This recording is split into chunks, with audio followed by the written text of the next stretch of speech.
Una vez más quiero agradecerte el que estés viendo estos vídeos donde estamos hablando de la transhumanización o el movimiento transhumanista. Estamos intentando mostrar a través de lo que la palabra de Dios nos enseña cuál es la visión de la santidad de la vida según Dios y los retos que implica esa mezcla de bien y de mal a través de principios que suenan bien, pero que al estudiarlo nos damos cuenta los peligros que envuelven. Y en esa mentalidad filosófica ya planteada desde el mismo jardín del Edén, donde el hombre puede llegar a ser Dios, del Homo sapiens llegar al Homo Deus. El transhumanismo va a utilizar tres objetivos principales e intentará hacer cualquier cosa que esté a su alcance científicamente hablando para llegar a estos tres objetivos. ¿Cuáles son esos tres objetivos? ¿Qué es lo que desea realmente ese movimiento? Vamos a hablar de ello. Hay tres objetivos básicos que la transhumanización defiende. La primera es una superlongevidad, una vida muy larga. El segundo objetivo es una superinteligencia, un pensamiento e inteligencia extraordinario, casi como una gran computadora. En tercer lugar, el objetivo de este movimiento es también un super bienestar. Pero hablemos de ello a la luz de la palabra de Dios. Aubrey de Greg, él dice que el envejecimiento es una enfermedad, por lo tanto debemos detener y revertir este proceso de enfermedad. La medicina regenerativa tiene ese objetivo. Para ellos es nuestro derecho elegir cuánto debemos vivir. Y es también nuestro derecho elegir cuándo debemos morir. El objetivo parece bueno. ¿Quién no quiere vivir muchos años? Pero si os dais cuenta, eso implica que no hay una eternidad después de la vida. Es el ahora, es este momento. No hay un después. Como uno de los científicos más conocidos dijo: aquellos que creemos en la eternidad es que tenemos miedo de la oscuridad. La Biblia nos muestra la realidad. Está destituido al hombre que muera y después dar cuenta a Dios. La vida eterna es una promesa bíblica para todo aquel que cree en el Señor Jesucristo. La condenación eterna es una advertencia para todo aquel que niega y rechaza la salvación de Cristo. Pero no hay duda alguna, según la Biblia, según la palabra de Dios, que el hombre es un ser eterno. El tiempo de nuestra vida es pasajero. El hombre es como la hierba del campo, como un vapor de agua que aparece y desaparece. Pero debemos vivir en ese tiempo para la eternidad. El hombre se aferra a la vida no por temor a la oscuridad, sino por miedo a la luz después de este valle oscuro. Pero si pensamos que el envejecimiento es una enfermedad y hay que sanearlo, entonces también vemos que hay un peligro grande. Ser joven es la potencia y lo que se intenta hacer a lo largo de muchas filosofías que se nos presentan como amigables, pero cuyo objetivo final es sacar de medio a los ancianos que estorban en nuestra sociedad y que vienen a ser un gasto innecesario. Esto fue también una de las visiones del nazismo, en su deseo de conseguir los mejores genes. De hecho, hay una conexión muy interesante entre los médicos nazistas y la genética buscando los mejores genes. Pero hay otra de las cosas, otra de las metas que este movimiento busca: la superinteligencia. De hecho, hoy en día ya existen máquinas y pequeños sistemas eléctricos que nos permiten con algo como un clip en nuestra cabeza escuchar música. Es muy interesante los estudios científicos que se están realizando. Incluso dentro del ejército, el super soldado. Un soldado realmente que se convierte en un superguerrero gracias a convertirse en un cyborg, la unión entre el cuerpo y la máquina. Esto no es algo de ciencia ficción y se puede ver ahí en YouTube y hay varios vídeos que han subido de trajes inteligentes y super hombres, por así decirlo, con esa unión. Pero la superinteligencia va unida a un propósito final, hacer que nuestra mente sea realmente operando por un conjunto de mentes que llegue a funcionar como una supercomputadora. Es la unión de todas las mentes. Suena a película de ciencia ficción, pero no lo es. Es una realidad que cada vez se está aprovechando más y que se está entrenando a las nuevas generaciones en ese concepto. De hecho, los mismos defensores del transhumanismo dicen que esa unión entre los teléfonos, los celulares, los relojes inteligentes es ya un primer paso en esa fusión entre la máquina y el hombre. Nosotros ahora no necesitamos tener muchos datos en la cabeza, sino simplemente saber dónde encontrarlos. Google es una herramienta extraordinaria. Muchas veces decimos, búscalo en Google. Haz una pregunta a Alexa. Fijaros bien en esto. Cada vez más la capacidad de memoria humana presenta algo que no es necesario. No es necesario recordar datos. Es necesario recordar dónde encontrar esos datos. Por último, debemos hablar de un super bienestar. El proyecto de David Bayers, donde dice que para nada serviría la super longevidad si nuestra calidad de vida es miserable. Para ello propone el proyecto abolicionista, abolir el sufrimiento mediante la genética. Otro de los proyectos de Pierce es el desarrollo hedonista, es decir, debemos y podemos vivir como Fausto, sin la necesidad de vender nuestra alma al diablo. El transhumanismo parece muy atrayente, pero no olvidemos que todo cambio tiene un precio a pagar, un sacrificio. Y en esta manera, el transhumanismo lleva a la deshumanización del hombre. El hombre se convierte en una máquina o queda rebajado a un mero animal o pierde su cualidad esencial. Ser un ser creado a la imagen de Dios. ¿Cuáles fueron los primeros pensadores de este movimiento? Vamos a hablar de ello. Vamos a hablar de Julian Huxley. Julian Huxley, que nació en Inglaterra el 26 de julio del año 1894, fue un renombrado biólogo quien estuvo involucrado en la creación de la UNESCO. Un punto más en nuestra historia.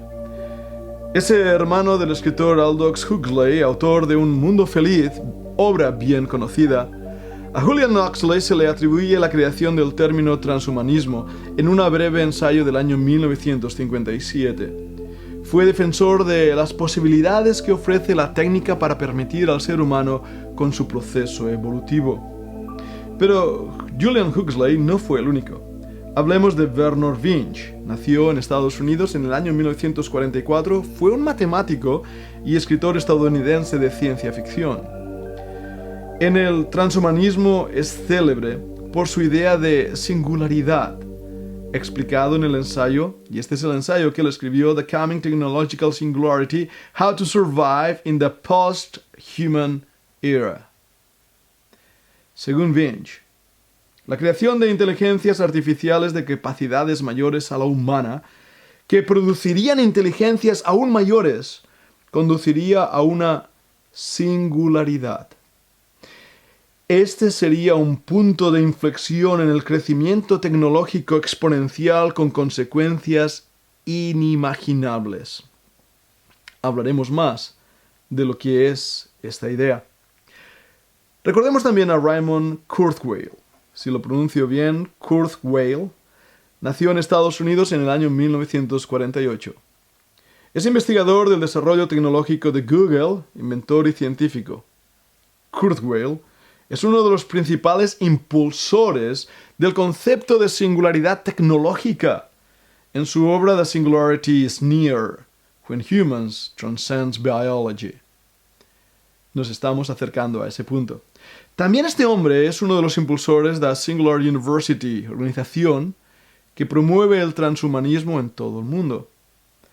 Este autor fija el año 2045 para la llegada de la singularidad. En esa fecha, el ser humano contará con las herramientas tecnológicas para mejorar su propia biología y superar sus limitaciones actuales. No olvidemos tampoco a Natasha Vita Moore. Nacida en Estados Unidos en el año 1950, es una futurista estadounidense descrita por The New York Times como la primera filósofa mujer transhumanista. En el año 1982 escribió el Manifiesto Transhumano, que discute la posibilidad de extender la vida en el futuro. En el año 1997 crea el Primo Posthuman, una obra de arte que muestra cómo se podría ver un humano en el futuro con mejoras tecnológicas. Mencionemos ahora a otro de los transhumanistas conocidos, Kim Eric Drexel. Es un ingeniero de informática nacido en el año 1955. Ha sido reconocido por sus estudios sobre los potenciales beneficios que ofrece la nanotecnología para la mejora del cuerpo humano. Su tesis doctoral, Nanosystems, Molecular Machinery, Manufacturing and Computation, es una obra de constante referencia para los estudiosos del transhumanismo. David Pearce, que antes mencionaba hace unos minutos, nació en el Reino Unido en el año 1960. Pearce sostiene que el imperativo hedonista, que significa la obligación moral de trabajar para la abolición del sufrimiento de los seres vivos sensibles, y esto me lleva a un punto que es sorprendente. ¿Por qué utiliza el imperativo hedonista? Esto me lleva a recordar las palabras de un teólogo americano, John Piper, conocido por su hedonismo cristiano. ¿Acaso la idea de un mundo feliz, de un hedonismo tanto científico, biológico como espiritual, vuelve a unir puntos? Pearce, cuando habla de los estados de bienestar sublime, están destinados a convertirse en la norma genéticamente programada de salud mental. Se predice que la última experiencia desagradable del mundo será un evento fechado con precisión. ¿A qué se está refiriendo? James Hodge, otro conocido defensor de esta filosofía, fue un autor estadounidense nacido en 1961, es sociólogo bioético y autor del libro Citizen Cyborg, ¿por qué las sociedades democráticas deben responder a los humanos diseñados del futuro? Asimismo, ha defendido que la necesidad moral que tiene la humanidad de dirigir sus esfuerzos científicos para liberarse del proceso de deterioro y dolor físico. Hablemos de Ausbury de Grey. Es también un gerontólogo, biomédico inglés, nacido en 1963, es una de las caras más reconocidas del transhumanismo y se ha dedicado a estudiar el envejecimiento del cuerpo y cómo combatirlo. Ha identificado 7 tipos de daños que sufren las células contra los que se deben luchar y las terapias para separarlos. Gray implica que el envejecimiento es una enfermedad, por lo tanto debe ser combatida como una enfermedad. Max More, filósofo, politólogo y economista, junto con Sandberg y Hodge, es parte de la vanguardia de investigación transhumanista actual. Cofundó el Extropy Institute, una red de pensadores comprometidos con la creación de soluciones para problemas humanos duraderos. Asimismo, es creador de los principios de extropía. Su trabajo se basa en el desarrollo de la condición mental, física y tecnológica para evitar la muerte. Sigo con algunos de los componentes más conocidos. Nuestro último componente es Nick Bostrom, Fue un filósofo sueco, o es, mejor dicho, un filósofo sueco, nacido en el año 1973. Es director del Future of Humanity Institute de la Universidad de Oxford y fundador de la Asociación Transhumanista Mundial con David Pearce. Además, es autor de más de 200 ensayos en los que aborda los riesgos del transhumanismo como la superinteligencia, sin un fin ético o moral, y cómo hacerle frente. Todos estos componentes científicos son también, o tienen un paralelo en la nueva era y en lo que llaman el holism, es decir, el ser completo, el poder desarrollarse como individuo, tanto físicamente como mentalmente y espiritualmente, para llegar a ser un superhombre, un superdios. Es también el desarrollo expresado en muchos de los movimientos de la nueva era. Como vemos, una vez más, los puntos que por sí mismos no tienen mucha importancia, cuando empiezas a unirlos, te das cuenta que hay un proyecto, hay una agenda, aparte de la agenda del 2030. Hay una agenda que va mucho más allá del 2030, con objetivos claros. Y la idea nace en ese momento cuando Dios es borrado de nuestra sociedad, de nuestra cultura, y la imagen de Dios es borrada en el hombre, para que el hombre se constituya a sí mismo como un dios o semidios. Este es el corazón verdadero del transhumanismo. Y como creyentes que creemos en las Escrituras y tenemos nuestra fe depositada en las promesas de Dios en cuanto a la vida eterna y el plan futuro para la humanidad, este movimiento es realmente visto con ojos de terror, sino de profunda preocupación.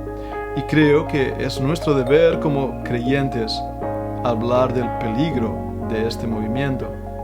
De hecho, me lleva a un pensamiento profético. Recuerda que en el libro de Apocalipsis nos dice que el anticristo será herido de muerte y como también después revivificará, nos dice cómo su imagen cobrará vida.